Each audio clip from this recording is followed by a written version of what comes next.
You're listening to the Faith and Other Oddities podcast, brought to you by the Raven Creek Social Club, where we talk about faith and other oddities.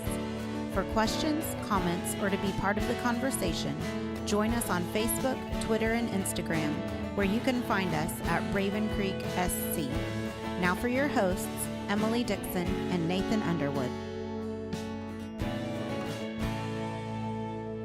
So we've got some news. Do tell. And it's not just that you're going to be a grandma. I mean, that's kind of old news to people who know us by now. Yeah, because we got a significant baby bump going on now. Yeah. Which is weird to see your child with a baby bump. That just shouldn't happen. Yeah, I imagine. That's insane. So, no, and this is not just news that pertains to us as much of what we chat about at the front of the show is, but of course we, in response to listener feedback, we do that for everyone to get to know us a little bit. Whether you want to or not. There are things you're going to find out about us. But no, this is news that pertains to our listeners. And that is, you probably have already seen it online if you follow us on Facebook. But our store is open. We have shirts, which I'm kind of covered up here. There's a raven on the other side of that mic. Yeah, on the other side. We have mugs so far. Other things we have an iPhone case I put up there the other day. Did you see that? I didn't see that one. No, I put up an iPhone case, and there are also baby clothes. So Emily, if you need to do any shopping for the little one, make sure the grandchild is promoting the merchandise. That's good. Yeah. Yeah. And now the cool thing about our merchandise is so far all of it is custom designs. There is no clip art. It's all custom designs with some writing. We have some stuff up there for the commentarians. We have some stuff up there for Faith and Other Oddities. We have some joint venture stuff up there, and all that is drawn by Emily. So far, we're looking at bringing in some other graphic people for some different ideas that Emily doesn't feel she wants to tackle. Yeah, because drawing all this stuff and trying to come up with content it's kind of daunting. So if anybody wants to contact us and maybe audition a piece, I'm willing to look at new designs. Absolutely. We definitely need some help in some of our graphic design area, but I think that, and I say that a lot is kind of like my technical ability to resize photos and things like that to make them look good. I just have to kind of hope that when I put something on a shirt that it will look good. I've ordered a couple proofs for myself. And you notice he's the only one who's got them. That's because I'm the only one who's paid for the proofs. But the t-shirts, I can tell you that actually the design we have out there does look good. It really does. I not just because I drew it, but it looks good. Yeah, but I went ahead, I made the sacrifice to order a couple shirts to make sure that they looked good. And I think they do. The mugs look fantastic. And we've got a few different options up there for that. But be sure to check out the store. It's good stuff, good quality merchandise, and it's kind of cool to see, something you've worked on to actually be a part of something besides just your sketchbook. So yeah. So that's exciting to us. So but yeah. So what is it we're working on today? Well, we actually have some listener questions, and I'm really excited to kind of start out with the first one because we got this question before we started recording, and it came from a friend of mine, and I'm not going to mention her name on air because I didn't get permission. But I will give a little background. So if anybody knows her, you'll recognize her. And if you're a part of the Scandalous group, you're going to recognize her right off the bat. And I don't think she's going to have a problem with that. But this is a friend of mine who has for years and years and years claimed to be an atheist. But we are such good friends. And we are, if I've got a problem, I can call her and she's going to do everything in the world to get there for me. And she's just a really great person.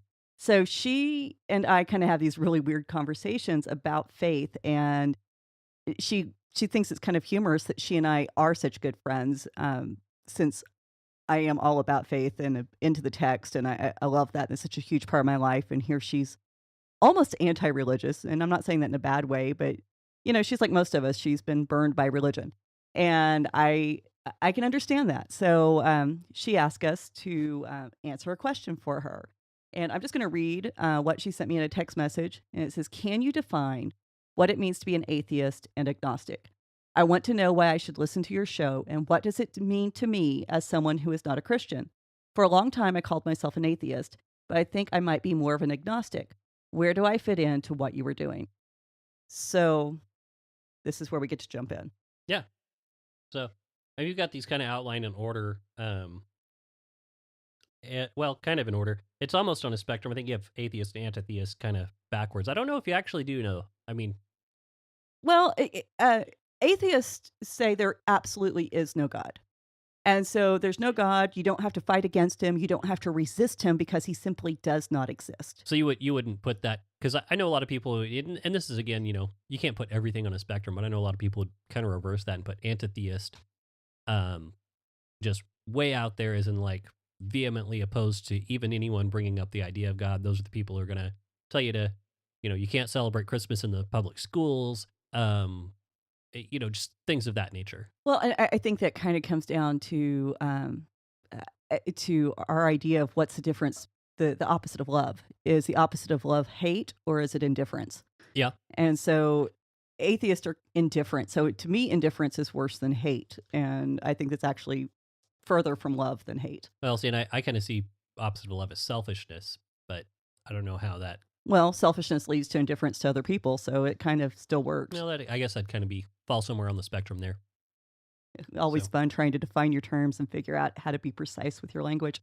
yeah, yeah, it never ends. It's ever since that whole Babel thing. So Which we're going to talk about soon. So, yeah, I'm excited. I got to put the plug in. So be listening. More to come it's on not that. next week, but that's pretty soon. It is soon. Yeah. So, but yeah, no. So the atheists, they don't even have to resist God because he doesn't exist. They might have to resist people who believe in God, Hmm. but they aren't actually engaging with God because how do you engage with quote unquote an imaginary character?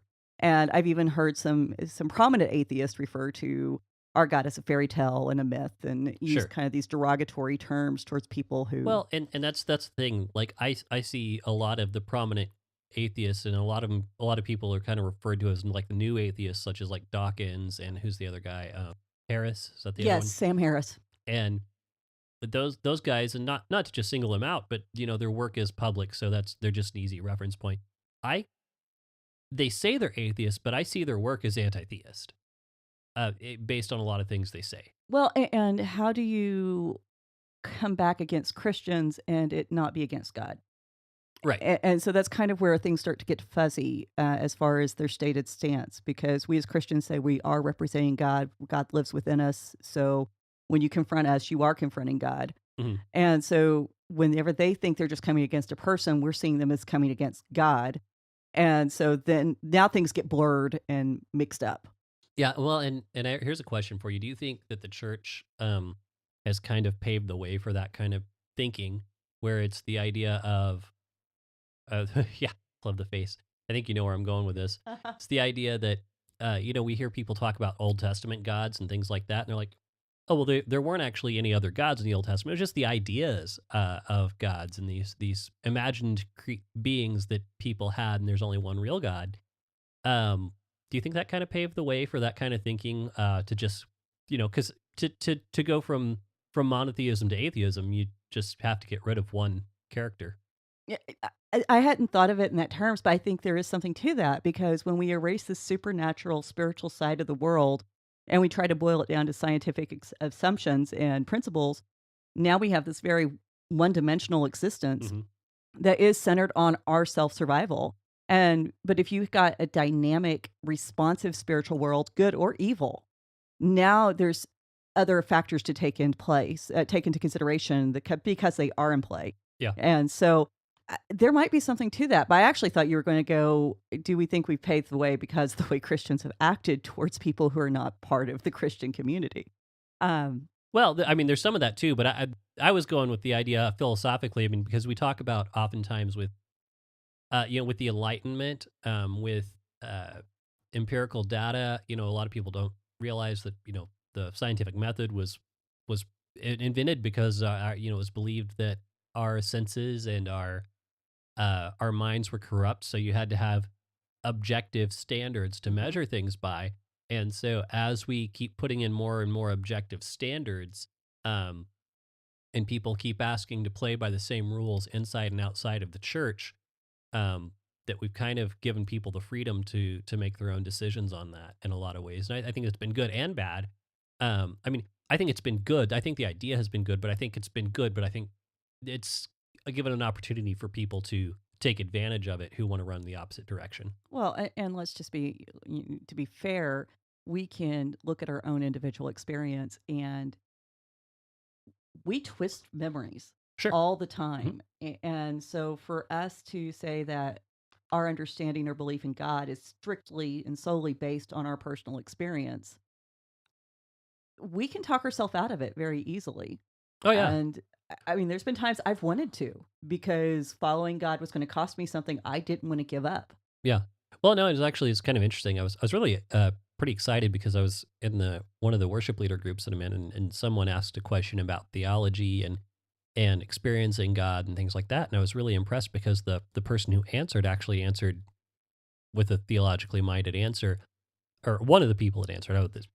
Not all of them, but the you get your mix of people who I don't know. It's so funny because it's in the Christian group, but all the reactions are just as varied as the wide open internet. You've got the people spouting truisms, you've got the people who are antagonistic to the questioner, like, well, why are you even asking that question? Shouldn't you know that by now? Well, if you've got the answer, why don't you just answer it? The answer is always Jesus. Yeah. I mean, Yeah, exactly. Yeah, you have the people who are given that answer. Then you have the people who you can tell have no idea what the question was even about, trying to say something spiritual. I mean, it really runs the gamut. Um, and so if I had anyone listening from that group, they're probably stopped by now. But it really does run the gamut of just all different backgrounds. Um, but where was I going with that? I knew that was going to be the next thing out of your mouth. Uh, somebody asked a question. But yeah, when we ask the question, we need to be ready to answer honestly. But there was something I was thinking about with the whole empirical method, and Well, there's validity in personal experience. oh, that's what it was, the personal experience thing. Because that was one of the things, like, because it was a question about experiencing the presence of God, and the answer was, Christianity isn't the only religion to have ecstatic utterances, that it's not the only one to have altered mental states, things of that nature. And so, yeah, our experience can be subjective, even to the point of bringing our minds into an alternate state of reality, whether we think that's a chemical Hmm. reaction that goes on when our minds are in certain states, or whether we think that's influenced by beings in the unseen realm or what have you. We can't just go subjectively on that, but that's a whole nother tangent. So Well, I we're was gonna, talking about atheist and antitheist, but go ahead. well, I've got to tag this on because it fits right in with what you were saying. We go back to Moses whenever he confronts Pharaoh, and the wise men that Pharaoh had, they do the same miracles that Moses and Aaron are performing. Right. It's not a counterfeit. The Bible's very clear that these spiritual entities that these men serve are actually allowing their priest and their prophets to do the same thing that God's prophets are Mhm. doing. Now, what's very interesting that what most people don't think about is I think it's up to the sixth plague, they're still able to mimic. Now, they can't undo the plagues, but they can still mimic. And so there's validity in personal experience, but we also need to have that empirical data that we can go back to. And, but even above that, I think that's where Christianity kind of wins out because we can say there is an outside standard. And um, I'm just going to throw this out there. I hadn't planned on going there. A lot of people don't realize that I'm bipolar too. And so, that kind of makes for an interesting emotional roller coaster sometimes. And people have asked me how I've managed to handle it. It's because I've got that outside standard of lines that I will and will not cross. Hmm. And so having that and knowing that my emotions lie to me, knowing that even my thoughts can lie to me, knowing that my perceptions can lie to me, allow me to make decisions that are in keeping with my faith and the truest part of who I am, which the truest part of me is the part that's in alignment with God. Right. So, but yeah, and I'm not, you know, I can throw that out there and I can talk about that. That's not anything big. I think we need to talk about stuff like that because it helps remove the stigma. But Absolutely. anyway, yeah. So we talked about atheists not believing that God exists, anti-theists say that there is a God, Mhm. and now we need to fight back. And I don't know many people with that attitude, actually. With the antitheist attitude. Uh-huh. Yeah, well, and that's I don't know many people. I know some people who are kind of borderline there. I know some. It's kind of funny. I know some people who say they're like borderline there, um, but I've never had an interaction with them that would be I would even begin to consider hostile, even when I do talk about my faith. Well, I think the closest I've ever been is my roommate in college was a Satanist, Right. and she actually said that her desire or decision to become a Satanist actually came from the fact that her father died while she was a teenager, and so she was angry at God. Mhm. And so she's one of the few people I can say that actually is an anti-theist. Well, that's not even like anti-theist. That's just a different God. Well, yeah, well, she's against the God of the Bible. Yeah, So, yeah. which that's anti-specific, specific deity. I don't know. So, so I don't know. Okay. What Where are we going now? Yeah, what's agnostic. next one? I think the Agnostic. next one's agnostic. Mhm. So agnostic, I think really this is kind of these three, this is probably the most honest. Yeah, That if Uh, there is a God, and probably the most prominent nowadays. oh yeah, definitely. I've run into even people who go to church on a regular basis who will fall in this category if Mhm. they get very honest with themselves. And basically, it's God is so far outside of our experience and our plane of existence that we can't even begin to know anything about him. Right. So he may be out there. He probably is out there, but I can't know because agnostic actually comes from the Greek. Gnosis is to know, Knowledge. Yeah. and a is against or anti, or in this case, can't. You can't know. Right. So, Yeah, and this is actually it's kind of funny. I've had several conversations with people who are agnostic, and they always say, if God is able to create the universe, then there is no way we can. He's got to be so far removed from what we are that there's no way we could comprehend him. And I have to agree with that. mhm. Because we can't comprehend, and to be comprehend is to be able to fully encompass and say I know all the parts of this, and that's a whole lot different to me than interacting with. That makes sense. And if you think about it this way, um, let's say I love everyone's saying God's a kid with an ant farm. Okay, well let's take that analogy.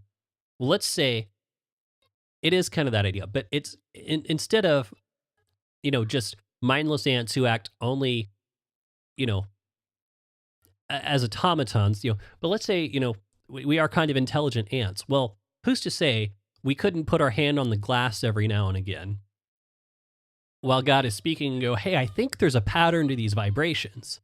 Or who's to say that God doesn't understand, because to me, it's like, it goes beyond that. It's like God didn't just build the ant farm, he built the ants. Right. And Because if we're looking at an ant farm, we have no idea what's going through the ants' minds. right. But according to the Bible and Christianity, God does know what's going through our minds. And so he knows how to respond. Whereas, I had an ant farm growing up. Mhm. And I killed a lot of ants because I didn't know what their needs were. Right. Well, and that's the other thing. Like, well, for one, God built the ants, and number two, like we understand enough about ants to know they do communicate through their antenna, through pheromones, through scents, and things like that. Well, who's to say God doesn't know how to manufacture the pheromones to tell us the things that He wants us to do? So, I mean, we can definitely say no. We can't break into whatever dimensional barrier it is that's between us and God, and go there on our own volition. But we can say, we can't say that God can't choose to interact in a way that he can understand towards us. So basically, what you're saying is if there's a God smart enough to create all this, there's a God smart enough to make himself known in all of this. Well, okay. Yeah. If I'm smart enough, I got my Doctor Who Lego set up here. If I'm smart enough to put all that together, you can't tell me after I put it together I'm not smart enough to still touch the minifigures. Right. Right. Which actually takes us back to deism. That's the next level. Right. Which deism is this idea that God created us and then God put us on a shelf and forgot about us. And so we aren't even the ant farm that God's taking care of. We're the ant farm that God forgot. and we're set Which in motion, and is even more dismal than the other one. it really is. I mean, Because that's actually the point where I got to after my divorce, and was, I've prayed and I've prayed and I've prayed for God to fix me, fix my husband, fix my marriage, and God wasn't responding. And that's a miserable, hopeless place to be. right.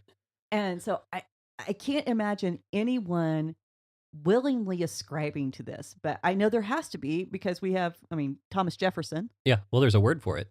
Right. It's a Well, pretty good I indication. mean, I don't see us like making up imagine. we're gonna sit and postulate all the possible positions on the theological spectrum, and then invent names for people to maybe one day occupy. I don't think it No, doesn't. actually, I can see us doing that. I could see us doing that. I could see some of our really smart friends. I've got, I've got a couple theologian friends who are like, they're more into like the systematic theology, and so everything has a very technical term. And as much as I love what we get from academia, I do think a good portion of academia is just making up big words for common sense activity. Um, it can be. I'm just that's a joke. I know Well, that's not but all of it. yeah, because I have to watch myself because there's a part of me that agrees with you, and there's a part of me that I like my theological terms. No, I understand. No, there is actually, for whenever you get into talking about a lot of the concepts, yes, it is a much easier thing to have a linguistic shortcut rather than having to describe the whole process every time you want to refer to it. So, I get it. I get the necessity, especially whenever you get up on the higher level stuff, to be able to have that basically, linguistic shortcut is what that's my Well, that's really what they are because, but I mean, we all have them. It doesn't matter whether we're talking about religion, we're talking about Star Trek. mhm, We can talk about being on the bridge, and you aren't going to stop and explain what the bridge is to everyone right. if they know it. So we all have them. We just have to make sure that we're on the same page, and by applying those titles, we get there. Where were we in this conversation? Because I got totally Oh, we were talking about deism and okay. and that there must be people who do that because we're not just going to invent words for people to someday occupy their meaning. Yeah, and then we realized that we have friends who would do that. Okay, now that we're all caught up, so then the next level would be Listener challenge. We need you. Listener challenge. Okay, here it is. We need you to formulate and submit to us on our Facebook page a word for a new theological uh level of position, belief. level of belief, a new theological position, new theological understanding, label, term, whatever you want it to be, that you don't know of anyone who would actually be in this position, but we need you to bring us a word, invent one for us. Let's see what you got. I love it. I, Sorry. I think this is kind of along the challenge of can you invent a new color? Uh, No, I think it's a little different. okay, well, it's I can see the connection in my mind. Moving on. Well, you can't just give people new rods and cones. That's the challenge with the color thing. So, and you're not actually inventing a new color though, because it's already there. Right, you can't invent a You're new just color. perceiving it. We're going backwards, like in the conversation too. Yeah, cultural Christianity. Moving on, cultural Christianity. So, cultural Christians, I think by and large, this is where, and I'm not trying to sound too hateful when I say this, but I think the majority of quote unquote Christians fall under this label. And these are people, hold on, I got let me write down let me read what I wrote down. She's reading it Mhm. because she wants to make sure that she's not just saying bad things about people. Yeah, because I can get a little snarky about cultural Christians because I think honestly they're the reason that Christianity has a bad name, but that's a whole other conversation. Cultural Christians are those who claim to adhere to Christian values and ethics, but do not necessarily affirm the deity of Christ or the reality of God. This can apply to atheists, agnostics, pagans, or anyone who affirms the validity of Christian ethics. And by and large, I think we live in a culture that does affirm the validity of most Christian ethics. Maybe not all. We're kind of traveling into some gray areas Mhm. with our culture. But, don't steal. I think we can pretty much all say don't do that. That's a bad thing. Robbing a bank is not wise, smart, or good. Right. Um, don't kill. I think most of us affirm that. Yeah. Yeah. I would affirm that. And I think this is where a lot of people say, "Oh, I'm a Christian," because they know they aren't Buddhist, they know they're not Muslim, they know they're not Hindu, or they went to church a couple of times with grandma, and maybe they even said the sinner's prayer when they were 8 years old, Right. but there was no real effective change in their life. And I think we got a lot of people who this is kind of where they camp out. We're an American culture that's kind of been synonymous with Christianity for a number of years now. Yeah. And uh it's but there's no real knowledge about the Bible. There's no real desire to study. hmm As soon as that, hey, thou shalt not steal, but if everybody else at the job is doing it, then it's okay. Right. And so we do lip service, and this is where we get into hypocrisy and all Right. the things that make us look bad. Right. Which and you have a nominal Christian. How would you compare and contrast that to cultural Christian? Okay, so I actually pulled this from the Lausanne Committee for World Evangelism. Lausanne Committee or the Lausanne movement grew out of a conference from Billy Graham in 1976. And so this is their definition. A nominal Christian is a person who has not responded in repentance and faith to the Lord Jesus Christ as his personal Savior and Lord. Might be active in church, give an intellectual assent that Christianity is a good idea, may claim to be a Christian, but may not have fully entered into a covenant relationship with Christ. So like a hair's breadth away. yeah, it's almost as I was reading through some of the stuff, I kind of got the feeling it's someone who's working for their salvation. It's like if I just fake it long enough, then I'm going to make it. Yeah.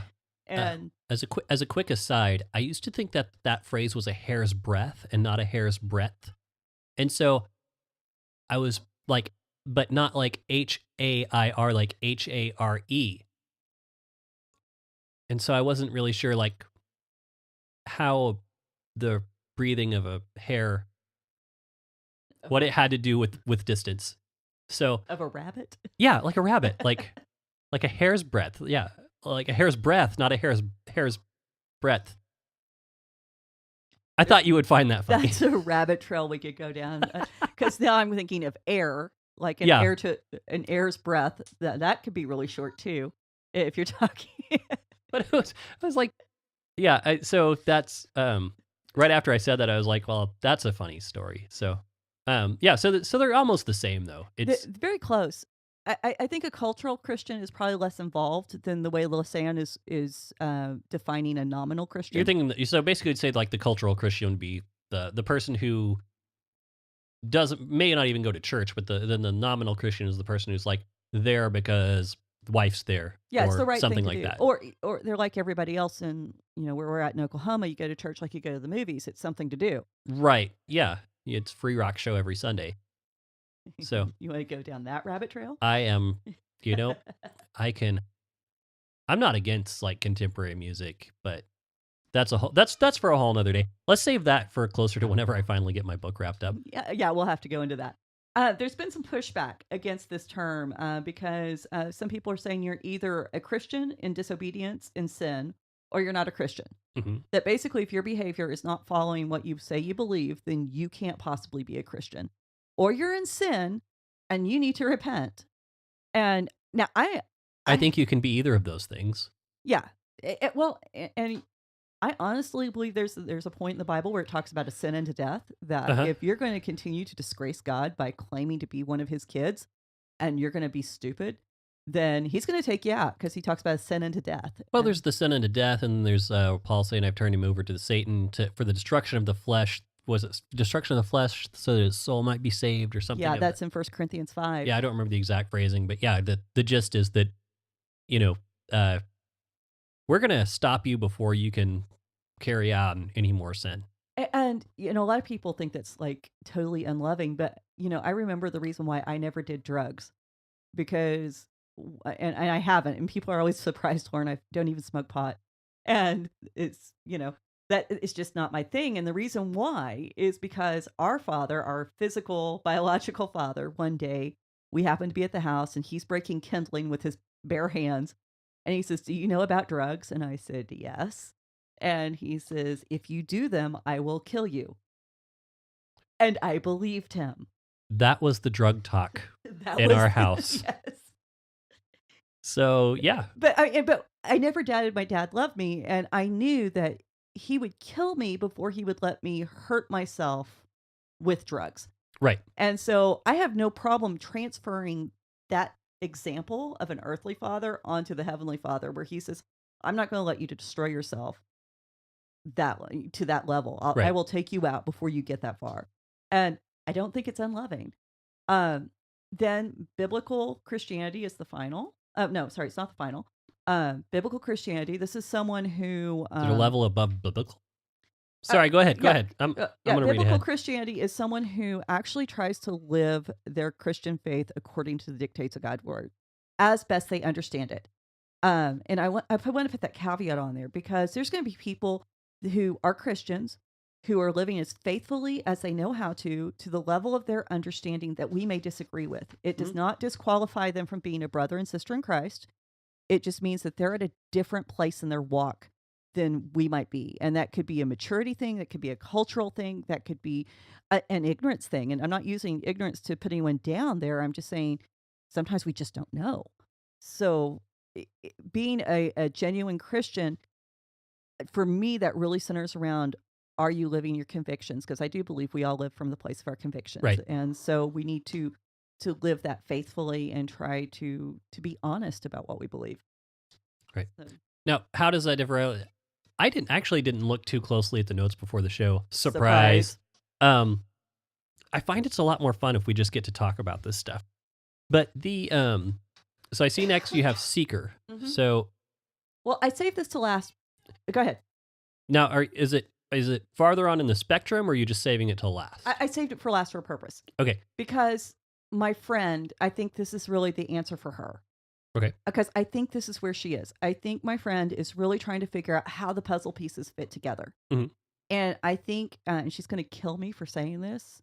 Okay, not literally, but she might hit me. She's that kind of friend. Those are the best friends. Yeah, I love her. As long as it's not, like inflicting damage, it's fine. Pain, not damage. There is a distinction. Yeah. And but she's someone who wants to know how it fits. She wants to understand, what does this mean to be a Christian? What would it mean? How does it impact her life? And she doesn't need a philosophy. She needs something real and practical that she can live out and hold on to in her day-to-day world, which honestly is crazy. And I won't even tell you any of her story, because it's not my story to tell. But she lives a crazy existence, and she needs something to help her through that. And she needs something that's not just going to be lip service. She doesn't need another Hallmark card. If you're going to send her a Hallmark card, you better put a gift card to Walmart in there. Right. So, and seekers really are, they're trying to understand, they're trying to work it out. And I think seekers are dangerous to a lot of Christians who are very comfortable and complacent, Mhm. because they shake our faith. Well, they ask the hard questions, and that's actually. I was having a conversation. I've got a pastor friend. Well, Craig. I'm just going to name him because I love Craig, and We love Craig. we've known him for. I mean, I've known him since I was like 16, Mhm. and what am I, 35? So I've known this guy almost 20 years. That's a long time, and we have great conversations. We don't get together as much as we used to, because he's got kids, I've got kids. His kids are in high school, mine are in uh, not even school yet. But we go have coffee. Uh, Craig was the one I moved here when we were planning the church. Craig performed mine and Mickey's wedding ceremony, so we're good friends.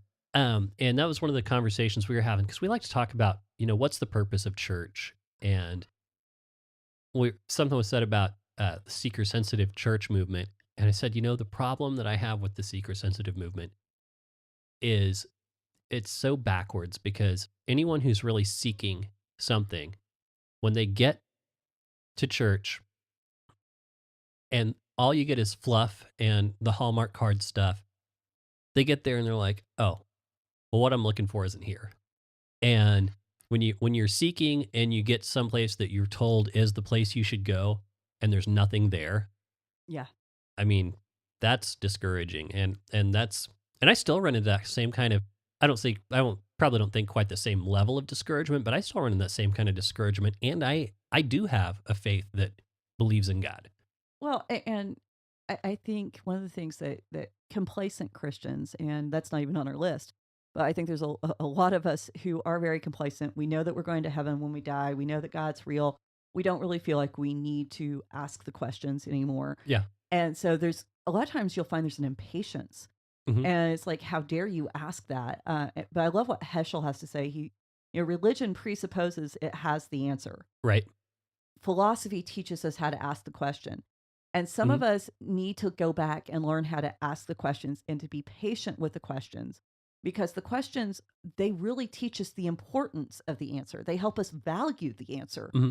And if we don't know what the question is, then the answer is almost meaningless. Yeah. Well, it's kind of funny. And, this is not to get political, but you love him, hate him.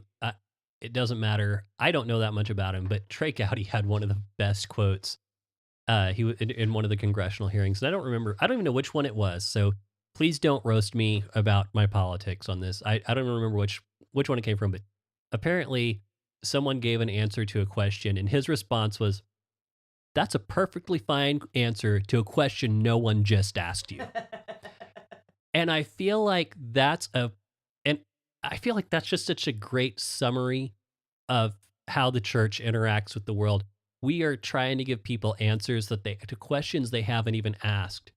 And so the church has to get better at listening to what the question actually is. Well, and what I think is very interesting, that despite the fact that my friend has this really crazy life, and it's nitty gritty. I mean, it's blood and bone kind of life that she lives, and but when she gets excited about the conversations, it's when we start talking about those awe-inspiring moments. Hmm. It's about the things in the Bible that make her imagination wake up and force her to actually real realign her vision of the world and to maybe look beyond herself. And so I think that's another area that the supernatural, the divine council worldview comes into play. And even though we need real world answers, we still need something that inspires us. And that word inspiration means to breathe in the breath of God. Hmm. And so we need to be able to breathe in that spiritual aspect. And believe it or not, that is a real answer. And I think sometimes as a church, we're scared to give that. We're scared to give those supernatural answers because they seem too far out there for the those who aren't highly spiritually minded. But I think the truth is we're all spiritually minded. We just may or may not have realized it yet. So So, and there was a follow up to that question, to yes. all those answers. So, Yeah. Okay. What do we have to do what do we have to offer someone like my friend? Why should she listen? And that the answer to that is, maybe we can help bring that level of inspiration. Maybe we can explain some of the things that make Christianity seem weird, make it seem odd. That you see it's mhm, more than just a philosophy to live by, that it is an actual living, breathing faith in a real God who wants to intervene in history, yeah. in our lives. And because we're going to talk about not just things in the Bible, and those are important, and that's going to give us the backdrop for everything else that happens, but we're also going to be talking about whether it's with Joe or Tandy Adams or any of our guests that we're going to have on, how God has intervened and how that's shaped their world. And that's been highly influential in her life, is to be able to have these conversations. And Hmm. it's been influential in my life, is to have conversations like that with people. Yep. So that's kind of, I hope my friend continues to listen. I hope others continue to listen. And the other thing too that we want to do is we want to be able to provide a place for questions. So when somebody comes at us and says, "Hey, here, I've got a real question," we want to be able to try to tackle it the best we can. Hmm. I don't feel like there's a question that's off limits. We aren't going to say you're stupid for asking that, No, or and there might be questions that we're just like, we're not qualified, and we might try to give you like the basics of those, but we'll try to get you to someone who might know better than we do, because well, we're quite limited whenever you well, really get down to it. and I don't know is a valid answer. But Right. I think you and I, we do like to research. And so sometimes those questions even take us to new places where we learn something that we're excited to learn. Yeah, and so if we don't get to a question right away, it may just be in the research phase too. Yeah, and so, that for us, that's kind of the thing, and that we enjoy searching out those questions, and that's kind of the selfish side of this. I actually enjoy the questions. It points me in a direction I may not have gone on my own. Right. And also it takes us back to that whole deal about, you know, being a good answer to a question no one's asked. Well, what are the questions that we need to answer? Because that's going to help us just as much as it helps anyone else. Yes, and hopefully, maybe other Christians who are listening, maybe this will help give them some answers or help them find some answers to answer the people that are Mhm. asking questions in their lives. So, yeah, if I hope that answers the question. So, what was next? Our I'm looking at our questions. So the other questions that we had that she asked was, do we have any scientific proof?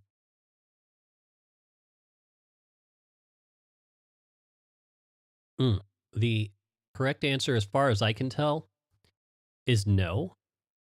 Um because I mean, you can look at data in 100 different ways, and that, and being a non-specialist, being someone who's not in the weeds, I'm not in this, I guess, probably speaking for Emily too.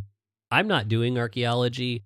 I'm not doing what other disciplines would be on there? Genetics, uh, just all that stuff. I've read some really interesting articles that have seem to have proof in one direction, and I've read some really interesting articles that seem to have proof in the other directions. Um, so there's no actual like, this is the scientific proof that the God of the Bible exists. Now, I did, and I'll put this in the show notes. I can't remember the guy's name. He teaches quantum. Teaches, it's not quantum physics. Uh, I he teaches like astrophysics or something. Um, like something Never will forget him. beyond my, yeah. Well, I remember what he said, and Okay. I think that's the most important thing.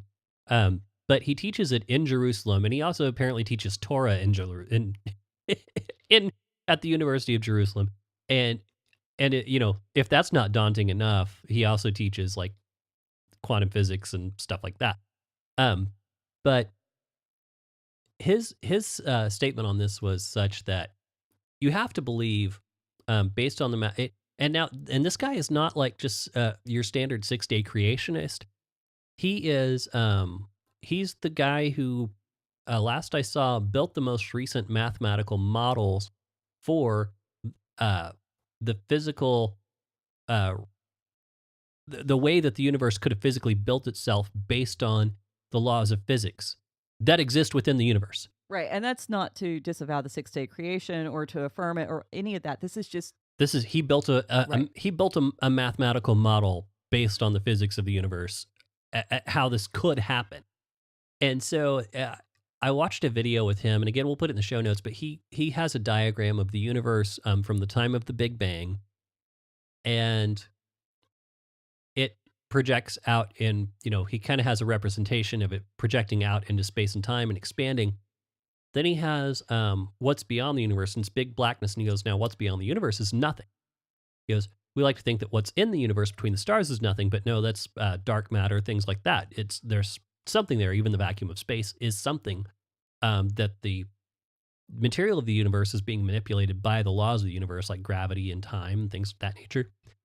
And when you get outside of the universe and there's nothing there, as far as we can tell, we don't know what physical laws exist Or if they or exist. if they exist.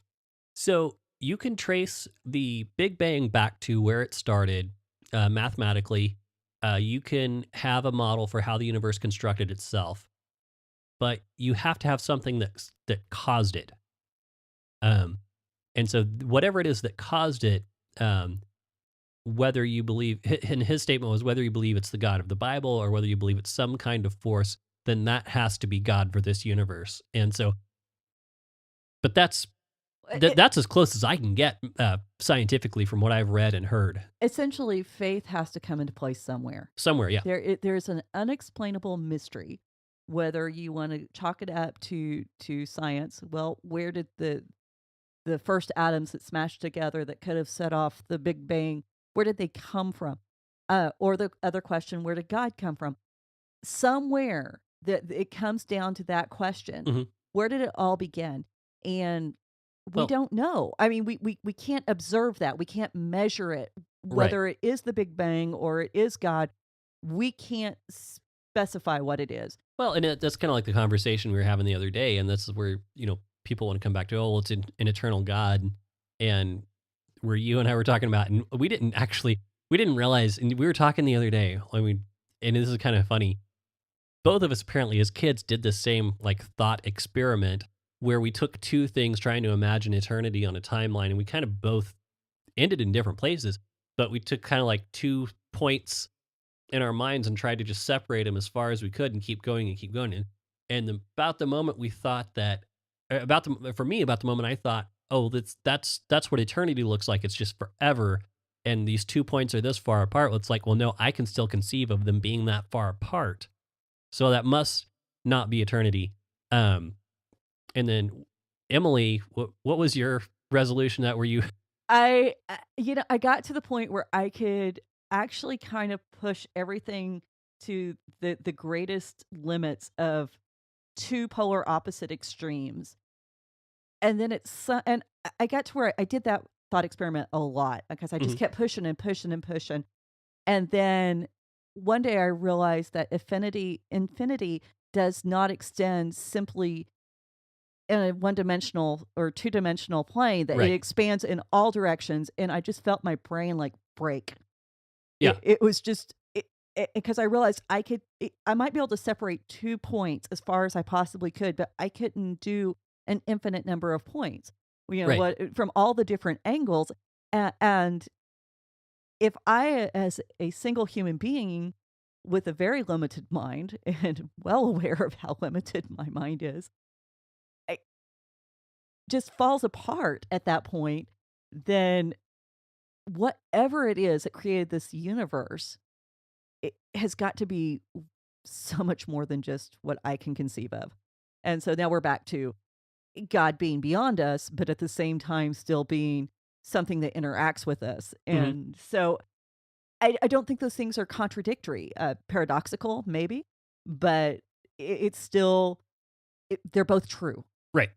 Right. So anyway, yeah. So that's where that is. Scientific solid proof data. That's Can't give you none. can't get. Yeah. It's going to come down to faith, and you're going to either believe in a science devoid of God, or a science with God, or a completely supernatural answer. I think we're probably somewhere science with God, God with science. Yeah. Put God first. God with science. That sounds better. God made science. Yeah. Uh. So Yeah. So go ahead. What's next? the next one is, why does the Catholic Bible have extra books? Now, anybody who's Catholic that's listening is like, they're not extra. Uh, And this is kind of funny because Nathan and I, we have friends who are Catholic, we have friends who are Lutheran, friends who are Methodist, Presbyterian, Baptist, and almost everybody who belongs to a different denomination thinks that we should be in their denomination. Uh, so it's kind of funny for us. Um, okay, so the simple answer is that during the Protestant Reformation, which happened around 1500, Martin Luther, he said there needs to be some changes within the church, specifically the Catholic Church, and Well, that was the church that was the church at the time. Yeah, well, yeah, the Eastern Orthodox, Right. But they were uh, off in the east. they were off in the East, and But yeah, I'm and kidding. we don't study those as European descendants or Native American, even living in America, where everything is dictated by our the European ancestry of our forefathers. Wow, we could get into a whole debate about that. But anyway, not to downplay the Eastern Orthodox contribution to Christianity. Right. And that's something is on my list of things to dive into eventually. It's just there's a whole bunch on this side too. Yeah. So in Europe, Martin Luther That's says where the history's Catholic, from. yeah, To, where Eddie, to quote Eddie Izzard. Sorry. Go ahead. So he said there needs to be some reforms. October 31st, he nailed up 95 theses, which are 95 statements of things that he had a problem with, that he felt like needed to be addressed. He kicked off the Reformation, and We won't go into all of that, what that entailed, but there was basically a break in the church at that point between Protestants and Catholics. And Martin Luther was working towards making a Bible that was accessible to the masses. Mhm. And he decided that in the Old Testament, he was only going to include those books of the Bible that we had Hebrew manuscripts for. And so that gave us what most of us who grew up in a Protestant background are familiar with, the 39 books of the Old Testament. And now the Catholic Bible, for those of you who are curious, includes Tobit, Judith, 1st and 2nd Maccabees, and if you know Hanukkah story, that's where that came from. The Wisdom of Solomon, Baruch, and Sirach. And now all of those books do predate Jesus. They were around before Jesus was born. Um, but they were written in Greek. And so they were read at the time, and they were actually included in the Greek translation of the Old Testament, the Septuagint. Mhm. And the Catholic Church adopted the Septuagint and used the Septuagint because it was convenient. It was already out there. It was just already determined. The Old Testament canon had already been closed by this point. The Jews had already decided this about 200 years before Jesus was born. Mhm. And but the Septuagint had kind of taken on this life that included these books. And so it became used within the Catholic Church. And there's been some debate that the Catholic Church dropped some of these books at some point, that they brought them back at different points to justify different doctrines like Mhm. purgatory and indulgences. Um, Now we're getting into very specific things, but overall, the Catholic Bible has typically included these books. Martin Luther dropped them, and he stuck with just the Hebrew books, which actually that's what most of the Jews considered to be the bulk of the writing, the Torah, the Ketuvim, the writings, and the prophets. So the Torah, prophets, and writings. Sorry, I get Hebrew running around in my brain sometimes, and it has like a collision with the English. Yeah, And yeah. yeah. So So to anticipate another listener question, if anyone ever wonders why I'm always doing this, for our YouTube crowd, I'm always like looking off to the side. he's not Um, ignoring me. well, part of the reason I look around is because I'm easily distracted. But the other reason is I'm also engineering and producing everything. So I'm having like every now and again just making sure that everything's still up and running on our recorders. So Yeah. in case you were curious on that one. So, yeah, and he does get distracted, and occasionally it's like, "Hey, tune in." But no, I'm listening. It's just if I stare right at Emily, I won't listen. So I've got to look at other things. what does it have to say about my face? Well, that's anyone I'm talking to. But okay, so the Catholic Bible includes those books because they were traditionally considered to be very important books in Judaism, not necessarily as inspired as the other books, which are part of the Masoretic text, which are all Hebrew in origin. The other big point in that is that most of the books in the Old Testament are referred to in some way in the writings of the apostles or the gospel writers. And so that those books are definitely kind of affirmed in the New Testament, where maybe some of the other books aren't always. We do know we have some allusions to Enoch and other Second Temple lit books that aren't included. By the way, Enoch is not included. Let me just go ahead since I threw it out there. Somebody's going to ask the question, why isn't Enoch part of the Bible? Um, No, go ahead. yeah, so I'm going to hit it because everybody always wants to complicate this question because, and you don't have to. In the Hebrew canon, which is their list of books for the Old Testament, one of the requirements that the book had to adhere to was it had to be written for all generations. That meant that from the beginning of time to the end of time, this book should be true. And the thing about the book of Enoch, in the first 2 verses, it specifically says it was not written for the present generation, but for a future generation. And so in that statement, it excludes itself from the canon. The makers of the Bible didn't need any other reason other than that. Right. So now it's interesting. It was kept in the Ethiopic Bible, and so it was preserved that way. That's the reason why we have copies of it today. Mhm. But we did not have it for well over 1,000 years. I think close to almost 2,000 years. A good little while. So anyway, where are we time? Oh, we got time. Don't worry about Okay. time. I'll let you know when we're up on time. Okay. So here's a fun question. I don't have any notes on this. I just put the question out. Do people really care about theology? Well, are you asking me? Yeah, that was actually a listener question. I can give you my opinion. Um, I just kicked Nathan in the knee. yeah. Um, yeah, we're kind of cramped here with having to set up the camera and everything. But the I give you my opinion. I can tell you I care about theology and you care about theology. Now, the other question is what type of theology? Are we talking about like text actually getting into the text and exegeting the text? Are we talking about systematic theology? That to me, I think that's what everyone thinks of when they think of theology. They think of systematic theology, where you're going through and saying, "Well, why do we believe? What does the Bible say about Infant baptism. yeah?" And then you go through and you look at all those verses, and then you come to a conclusion, or what does just picking it basically just Any like topic. making theology like a dictionary of do's and don'ts, or just ugh. Yeah. Just shoot me in the foot. I think I would have a better time. Like, I really honestly think that might be more pleasant some days. But when you actually get into the text and start in uh getting into the stories and looking at what they actually say and realizing, hey, Bible's kind of weird. That's what excites me. And then being able to take that weirdness and make sense of it. And being able to see everyday applications and to go, you know what? People have always been messed up. And It's understatement of the year. I mean, oh my gosh, I think it's hilarious to me when people talk about how different ancient cultures were than we are today. How they lived, yeah, absolutely. They didn't have computers. They didn't have, but you know what? All computers and transportation did was give us quicker access to our vices. So, I mean, for the most part, there's been a lot of good come out of them too. I guess, if theology is your vice, but, you know, but, it, but, sorry, but it's accelerated our ability to mess things up more quickly and at a larger scale.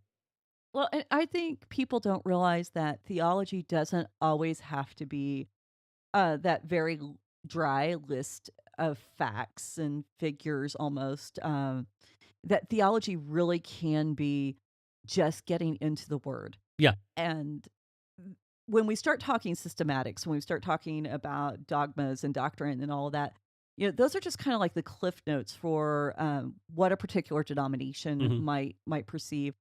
And so, yes, because this question came because when she gave me the question right after it was how do you pick a church, and so I think she was kind of asking the question in context was do people really care about theology in the aspect of looking for a church? And I know I didn't put it out there that well, well, yeah. If you put yeah, it that way, that's a whole different question. right. But I think it was good to actually look at do people really care about theology? Now, with her question, do people in general really care about theology when picking a church, or are there any pastors out there that actually care about theology in their sermons? Which that's a third question. Yeah, well, inflection does a lot. But that's the thing. I think when you're looking at church, yeah, you want to look at the theology of what they teach because you want to be able to know that you're going to be on the same page, that you're going to be able in agreement. Now, there are some churches I've attended, I don't necessarily agree with all of their Right. theology, but usually it's points that I can live with. I don't think it necessarily violates uh, direct biblical teaching, Right. but it might not they might not hold the same interpretation of a biblical teaching that I do.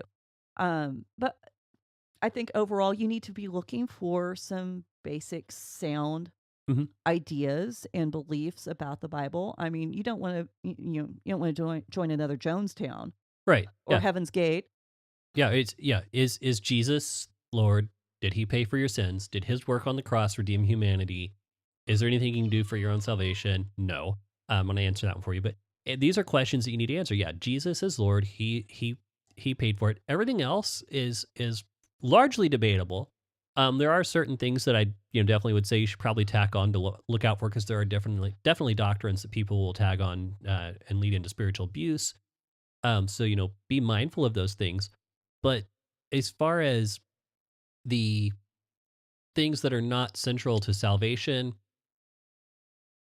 and if you're going to look at this as far as like selecting a church, my advice is find some place that doesn't teach anything counter to Christ, Or in addition to or in Christ. addition to Christ, who has maybe a couple of outreach programs that you feel gifted in, and whose Sunday morning service you can at least tolerate. Um, because there's no perfect church. There's not. And case in point, I mean, you can find any kind of church you want in within 20 miles of where I live. You will find every single type of church. You'll find Catholic, All Eastern 31 Orthodox, flavors. and then some. Yeah, it is amazing, the variety. But and for example, the church my wife and I are at right now, we have some differences in the way they do things. I personally, I generally don't care for a church of that size. It's a huge church with multiple services. But we do feel like the pastor is speaking relevant truth to people. He has preached some things that have probably cost some members here and there. But at the same time, I don't hear anything heretical from him. I don't really care too much for the music. I'm going to be honest. And that's a style thing. The musicians are all talented. I mean, that's no knock on any of the musicians up there. They're all fantastic. But it's just a style thing, and I think every generation has that. I'm just kind of probably getting old. You're But crossing that line. I'm crossing old that line. fogey. Yeah, I'm getting there.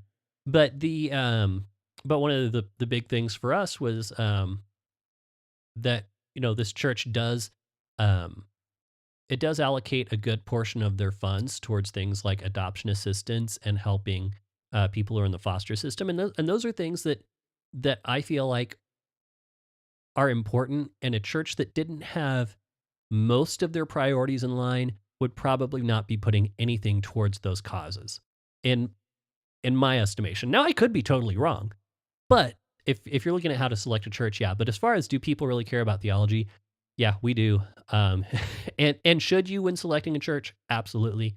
And should the pastor? Yes. Otherwise, why is he even a pastor? Yeah. So Yeah.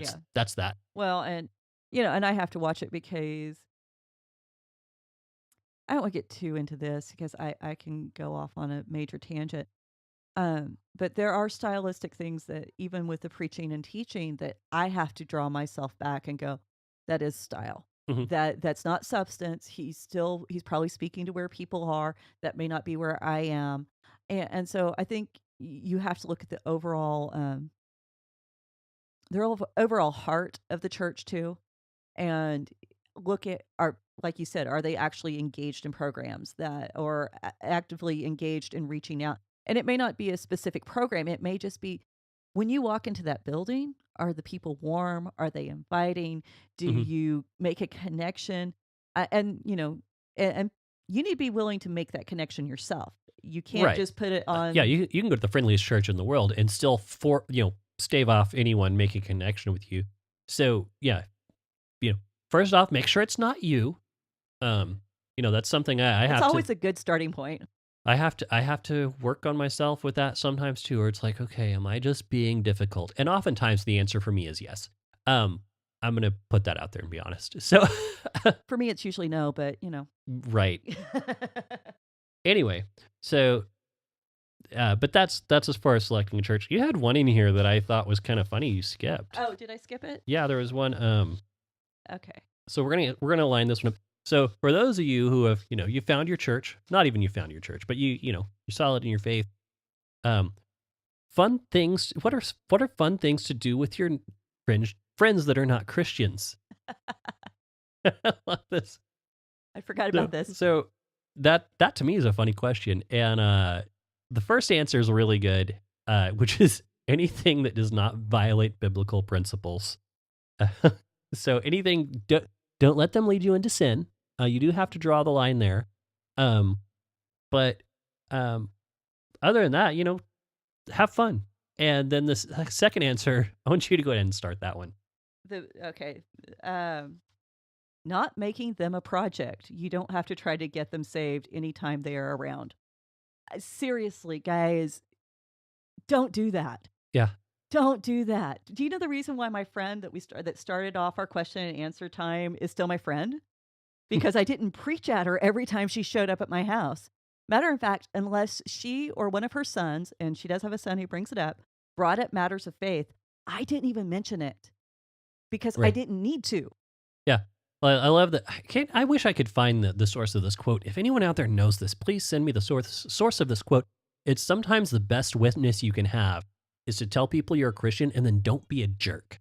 Yeah. Because I feel like oftentimes we introduce ourselves as Christians, or we identify our target and we introduce ourselves as a Christian, then we go, okay, now you have to accept Jesus right now.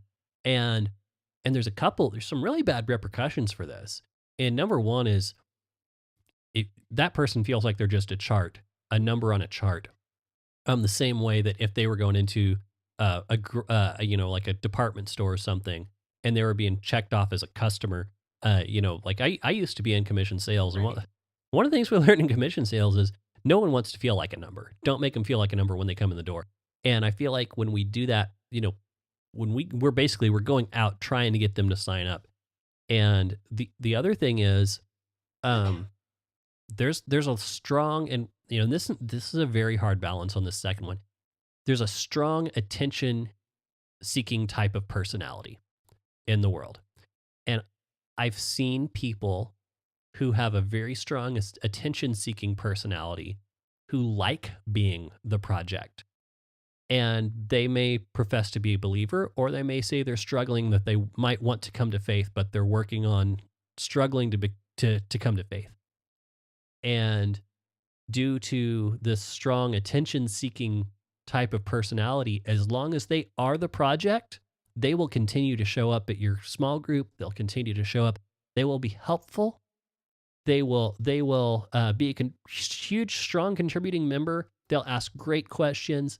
But the moment they are just one of the group, when they stop being your pet project, they leave. They're done, and you become one of the worst people they have ever met. Yeah. I've seen it happen time and Over time over again.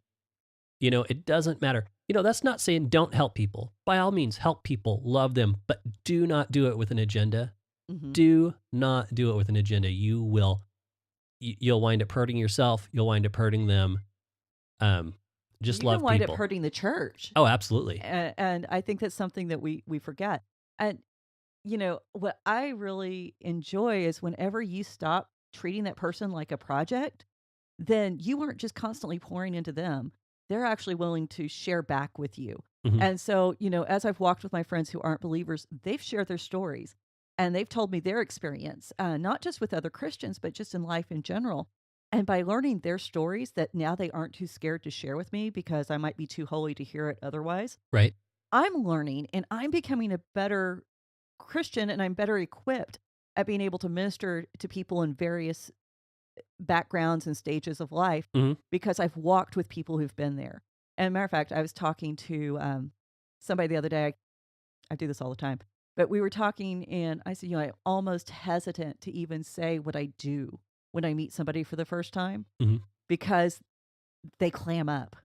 Right. They freak out. Oh my goodness, you teach Bible? You're such a good Christian. No, I'm not. I'm a horrible Christian. But I am trying.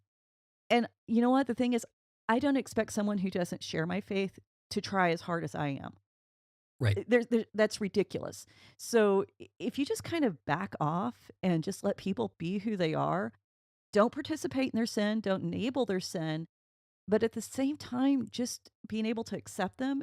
And I think, actually, I've got a blog post I'll need to put on the website about my 15 suggestions for witnessing. Okay.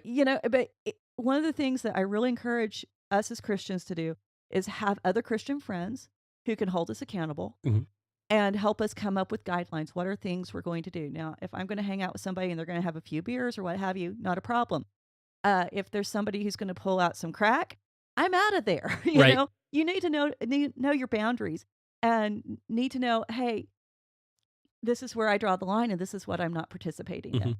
And so having other good Christian friends who invest in you and who you invest in will help keep that side of your personality, your spirit strong. Yeah, and real Christian friends too. I was actually I was at a I don't know what you would call it. Was it a conference? Was it a workshop? Was it? It was a thing, church thing, and we had a guest speaker And he said something that was really made a lot of sense to me. And that was, if you only see your church friends at church functions, you're not really friends. That's good. And then another speaker, I don't, it may have been the same speaker, but someone else at the same event said that one of the things that when they started working with growing their church and inviting people in who were not Christians to be part of their small groups and things like that, they said they made a strong point of make friends with people, and with people in the church, that you can be the same around your church friend and your friend outside of church. Right. Because when people from outside the church come in with you, like you're like, you met them at the coffee shop or at work or wherever, and they know you in a certain way, and then you get to church and then your behavior changes, peace. You're like, people notice that. Oh, They yeah. see it in just a second. And so that's something else to do, build, because I do see that. And I think sometimes, and again, evangelism is important. I know I kind of harp on the way we do evangelism a lot, but That's okay. Our listeners haven't had a chance to hear all that yet. oh my goodness. Yeah, you haven't heard all that. There's a backlog of that. Well, it'll come out one day. But I think we put such a high priority on evangelism that we've got people trying to figure out how how can I be better friends to someone outside the church? And it's like, you're not even friends with people inside the church. Why, get the cart, you're getting the cart before the horse. And so, why would we want to bring someone into a group of people that barely talk anyway? And I'm sorry, I'm going off on my tangent there. I'm getting a little But no, a little uptight on it. Sorry. it's true. And the thing is, I think the world needs more Christians that they don't have to be scared of. Uh-huh. Because the only Christians that I've found, a lot of people who are not part of the church anymore, who may have been used to have been a part of the church and have left because of the way Christians treated them. And they don't want to be around someone who's going to be judgmental and angry. And I know that's kind of got, in some Christian circles, even that idea is not very popular because they're, oh, well, now you're being wishy washy. You're being too, what's the word? I'm not taking a affirmative stand with Right. what I believe in. The thing is, I'm not responsible for how they behave. I'm responsible for how I respond to them. Right. And so just because I can love someone who may be involved in sin doesn't mean that I am going to participate or going to enable. And I think that's the thing. We are my soapbox. We teach abstinence on so many things, and not just sex, but abstinence, but we never teach responsibility. And I think the church Right. is scared of personal responsibility. I think our society's scared of personal responsibility. And we think we need to stop going, oh, well, I can't be around that person because they're going to cause me or make me, or I'm not going to have a choice except to do with it. No, that's garbage. You are responsible for you. I'm responsible for me. And I need to have a faith that's strong enough to help me be around somebody who might be involved in tempting behaviors and not participate. So I'm responsible for me. I need to live out my faith faithfully and with integrity. And you know what? That draws people. That excites people, that interests people, that intrigues people. When I can sit there and have a conversation with someone that they know I don't agree with them. Right. They know I'm not going to participate with them, but we can still be friends. And they don't doubt my love for them and my genuine concern for their well-being. And I think that's powerful. And I'm thinking of a cousin we have who is just shocked at how much we actually love him. Yeah. And we do. We agree with everything he does? No, not at all. But we have to but we scroll love through him. his Facebook page and go, didn't see that. But we still love him. So if you're listening, babe, you know who you are. So. Yep. So, well, hey, I think that's a good place to end. We're running a little long today, but that's okay. Just listen to the rest of it tomorrow. So, but if you like what you heard, as usual, please hit the subscribe button. Share us with a friend.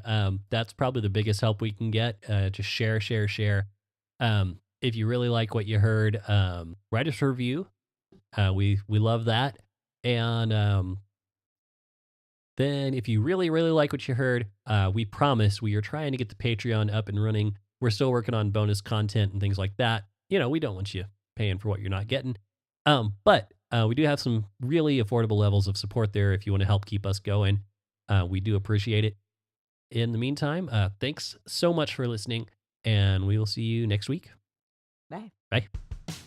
You've been listening to the Faith and Other Oddities podcast, a Raven Creek Social Club production. Don't forget to follow us on Facebook, Twitter, and Instagram. If you like what you've heard, please write us a review on iTunes or consider supporting us on patreon.com/RavenCreekSC. As always, thank you for listening, and don't forget to join us next